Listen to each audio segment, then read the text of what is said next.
Are you a business owner or entrepreneur who's had great success in the business world, and now you want to launch a speaking career to share your message with the world? If that's you, then listen up. 25-year speaking industry veteran Brett Ridgway has released his latest special report, 3 key things entrepreneurs must master to build a profitable speaking business. To pick up your copy, go to brettridgway.com/freebie. Welcome to the Spotlight on Speaking show with Brett Ridgway, where you'll learn the keys to building a profitable speaking business from speaking industry pros. Each week, we interview a great guest who will share his or her speaking journey, identify what their keys to success have been, and highlight some critical mistakes they've made along the way that you'll want to avoid. Be sure to visit our website at spotlightonspeaking.com. And while you're there, subscribe to us via your favorite network. Now, sit back, tune in, and get ready to meet this week's guest. Hello again, everyone, and welcome to another episode of the Spotlight on Speaking show with Brett Ridgway. I'm your host. I'm excited to have as my guest today, Steve Pearson. Steve's the founder of Nevets Media, and he understands the importance of online communities. With extensive experience in digital marketing, Steve recognizes the power of a strong community in fostering brand loyalty and engagement. Through his expertise and passion, Steve encourages businesses to leverage online communities as a means to building lasting relationships with customers. So, Steve, welcome to the Spotlight on Speaking show. Well, thank you very much, Brad. It's an absolute pleasure to be here. All right, so this episode is going to be a little bit different, folks, because Steve is more of an up-and-coming speaker as opposed to somebody that's been involved in the industry a long time. He's certainly done some speaking before large groups before, but in many ways, he's in the same shoes that many of you are in terms of looking to build a speaking career. So we're going to talk about the things that he feels are important in terms of getting his speaking career launched, and we'll just see where things go today. This is going to be a little bit different. So, Steve, you did mention when we were talking before the show that you did some speaking, but in a totally different environment than anybody I've spoken to on the program before is, and that's on cruise ships. So tell me a little bit more about what you were doing speaking on cruise ships. Yes. I'm excited to be like a novice and be on the jump board to where other listeners are going, so we can kind of go on this journey together. And speaking of journeys, I used to work for a cruise line, and I kind of fell into the position literally. I joined the ship as a junior purser, and the shore excursion manager got off the ship. And luckily, I knew the Caribbean very well, which is where we were at. And even though I'd been on all the tours, I knew them well enough that I could give people advice. So on what we call sail out, as the ship set sail, they kind of introduce you to the cruise staff, and one of the major cruise staff members is the shore excursion manager. So I filled in and give everybody a little pep talk on the up-and-coming tours that they could take. And they actually never replaced me. And so I did that for 18 months. And I was lucky enough. They wanted to know what I was doing that was different. Because as soon as I joined the team, the refunds for tours went down. And sales were up. And so they wanted to know what was I doing that was different than their entire fleet. And I said, I was just being honest, because I could see people, they were not a good fit for Tour A. And so I said, don't do Tour A. You guys do Tour B, and your kids maybe go and do Tour C. And that was my formula. And so then, it was a terrific job. I went literally around the world, and their head office was in Century City, California, and they asked me would I come in and kind of revise all of the tours and just kind of update them a little bit and go out and speak on other ships, as I've now been taking other cruises and tours around the world. And so it was great, a lot of fun to be in front of 600 people, every week. and just, kicking off with a funny story, every time we set sail, making a connection with the passengers. So I've always had a passion for talking to groups since then, and here we are, 30 years later, 30 making it years later. happen. Wow. Yeah. So you mentioned before we got on the air here, Steve, that you'd like to start speaking on gratitude. Now, Yeah. obviously, that's kind Yes. of a nebulous topic in many ways. It's hard to, wrap your hands around that. It's Yeah. not a meat and potatoes thing. It's not how to make money or whatever. It's, Correct. kind of esoteric, so to speak. So, what, So, I mean, so do you want to do keynotes? Do you want to sell something from the platform when you're talking about gratitude? What's your vision of where you're going? right. So I had I had a very personal experience with gratitude. 4 years ago, I went to rehab and got sober, and I'm still am. And everybody at rehab smoked except for me. I don't smoke. I never smoked. And one of the employees like, why don't you start a gratitude journal to kind of keep you occupied? And so I did, but I'm very dyslexic and not a good note taker. And when I came home, I was on a website called Positive Psychology, and I was reading about the benefits of gratitude. And there are like almost 30 emotional and physical benefits that by practicing gratitude is good for your well-being. And this isn't like trying to sell a journal or a Hallmark card. These are like studies backed by science and research and something you could actually hang your hat on. And so I started texting myself what I'm grateful for. And then I wanted to create a gratitude app.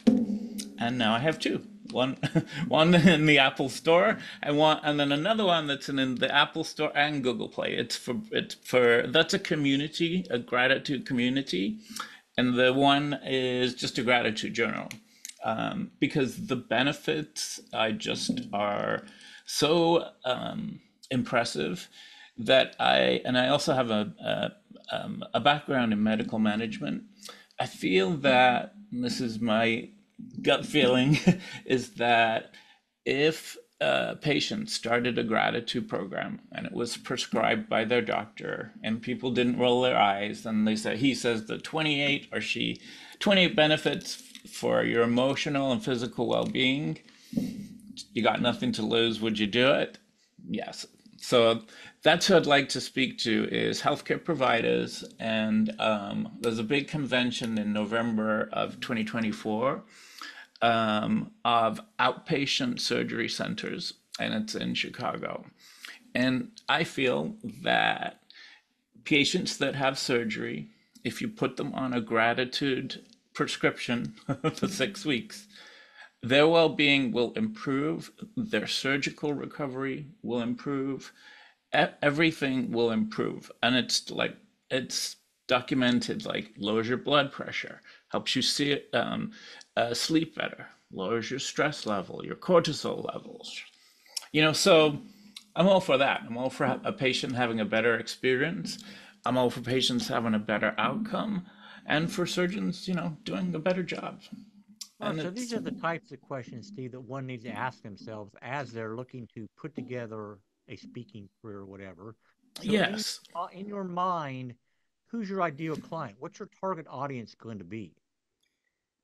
I would say decision makers that have perhaps a large medical practice, or another angle of this would be patient billing companies. And the reason I bring that up is medical debt is not a fun thing, or medical bills are not a fun thing. But if the billing company delivered a gratitude app and you know nudged patients along the way of like being grateful, but it comes from somebody like me, and we could uplift patients who are not feeling well, patients who are struggling maybe with the financial bills, Gratitude doesn't make all that go away, but it does give you a perspective that, you know what, for today, there's got to be something good about my day, and how can I focus on that and get better? So So, how do you envision that you will get the word out about your speaking services? How you going to market right. yourself? How are you going to stand out from the crowd? Well, I plan on so the convention in October, they do have a speaker sign up where you can write your bio. So I'm working on a one-page speaker sheet that, and and they're always looking for different topics that haven't been like hammered into the ground. And I look back at their history, and no one has ever given a talk on gratitude and the emotional and physical benefits. And what if you could do that for your Doing your patients? homework. Doing your homework. Yeah. What if you could do that for your patients and make them feel better? And you, as a physician or a nurse or executive, you don't have to do it. It just takes care of itself. There's no work for them to do. So I have my eye set on one convention, and I don't know if that's. I think it's good. It's good for me because I've got a target rather than having a broad spectrum, and it's a an area of medicine that I know quite well from my own career in medical management. All right, so I'm going to go back to my question, Steve, on how will Yeah, you get the word out? You got your target, you got this one event in mind or whatever, but correct, that's not a speaking career one event, obviously. correct. So are you intending to use social media? Are you putting up a website? You going to get on the phone and start calling meeting planners? I mean, how are you going to market your services? Um, so I am launching a podcast called Grateful Day, where I'll have other guests on who will talk about maybe their gratitude story, and who they serve, and hopefully to get in front of their audiences. I have my gratitude app, which has 20,000 users a month. So I could do a recorded talk and put it on YouTube. And we're also working my like little creative team and I on streaming television, streaming TV. Like, so that's hopefully another way to kind of build my portfolio of speaking. I used to be not very shy, and in the last couple of years, I really realized that I'm actually an introvert. So it'd be interesting now going out like and envisioning myself on a public stage, really knowing that I'm this true introvert and not the 21 bushy-tailed bright-eyed kid on the cruise ship who was a complete extrovert. It's kind of going to be interesting to see how that lands, Well, I'm a how natural introvert myself, and it's just a matter of, yeah, you put on your game face, you get into show mode or whatever, and you do what you yeah, do. So yeah. as a fairly new speaker, Steve, what is your biggest concern about getting things going? Um, well, I think for me is trust and integrity, and that people. I should back it up. I have spoke to a little group, about 12 people on a retreat, in Austin, Texas, and it was a group of other coaches, and I made them laugh and I made them cry. And then afterwards, people said that their perception of gratitude is changed forever. So that was a good indication right there that I feel like I can make a difference because we're really going to approach it from a science and research nature, that this is something that doctors or patients and you can really hang your hat on it. It's not just a fad. It's a real possibility if you do the hard work. So So you mentioned you made them laugh and you made them cry. So yeah. what is your measure of whether a speech is going to be successful in the future? that they laugh and that they cry, both? Or is there some other criteria that you're going to apply to determine whether your message is truly resonating with the audience?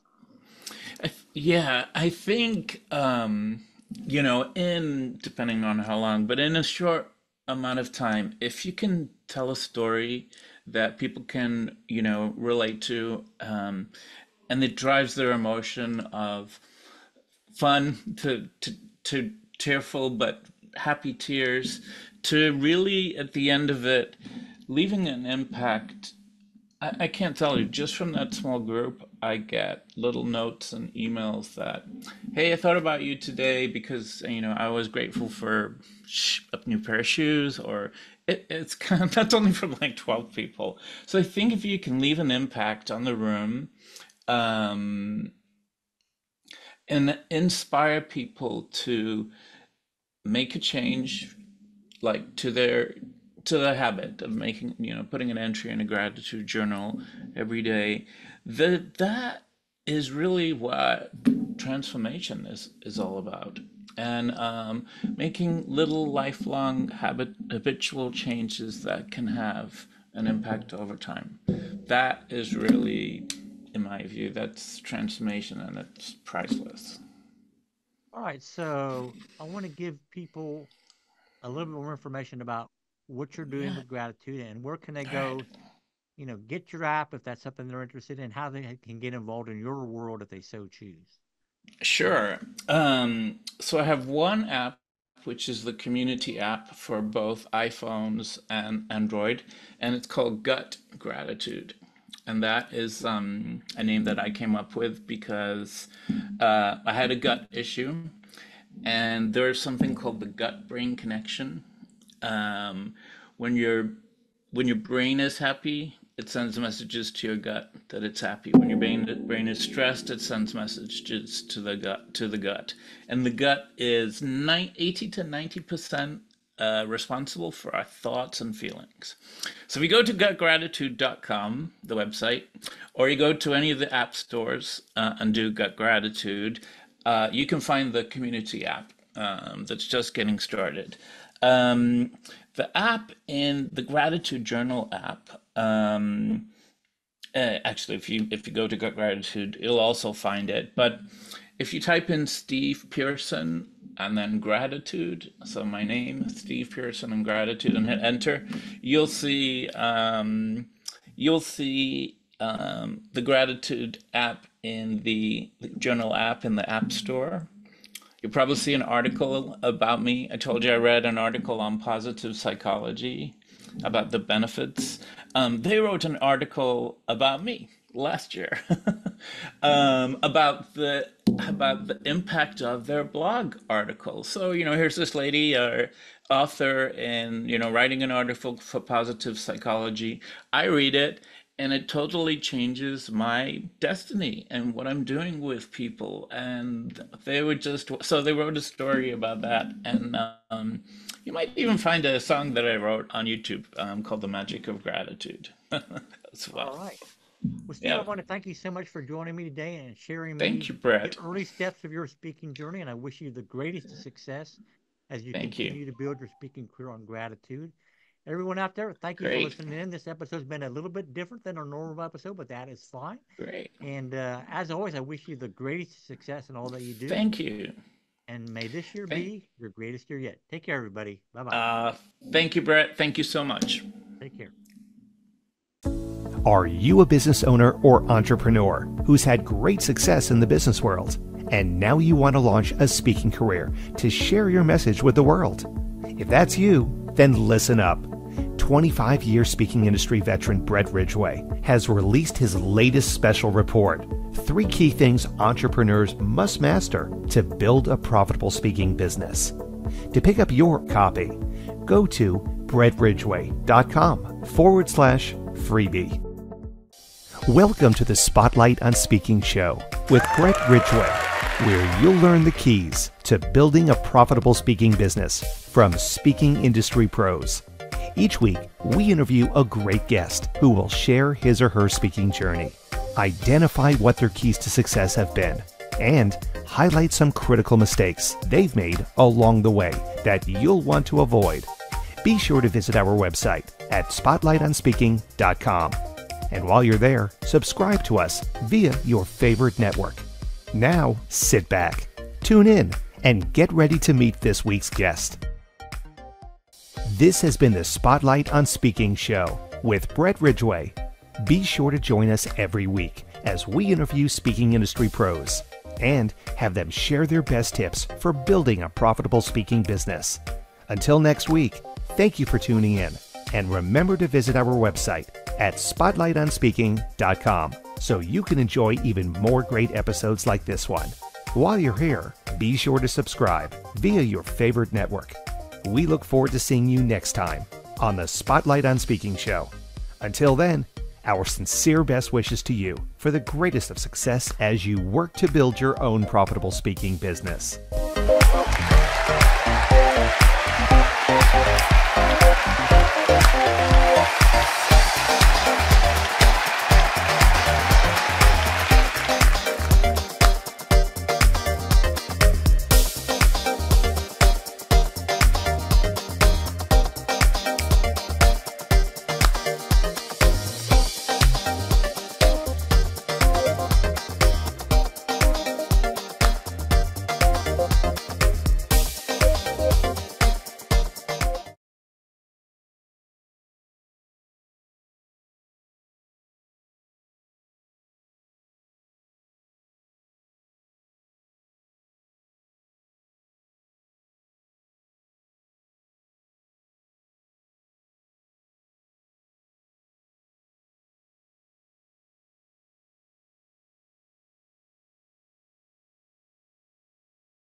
This has been the Spotlight on Speaking show with Brett Ridgway.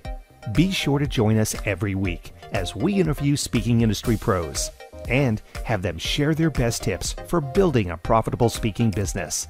Until next week, thank you for tuning in, and remember to visit our website at spotlightonspeaking.com so you can enjoy even more great episodes like this one. While you're here, be sure to subscribe via your favorite network. We look forward to seeing you next time on the Spotlight on Speaking show. Until then, our sincere best wishes to you for the greatest of success as you work to build your own profitable speaking business.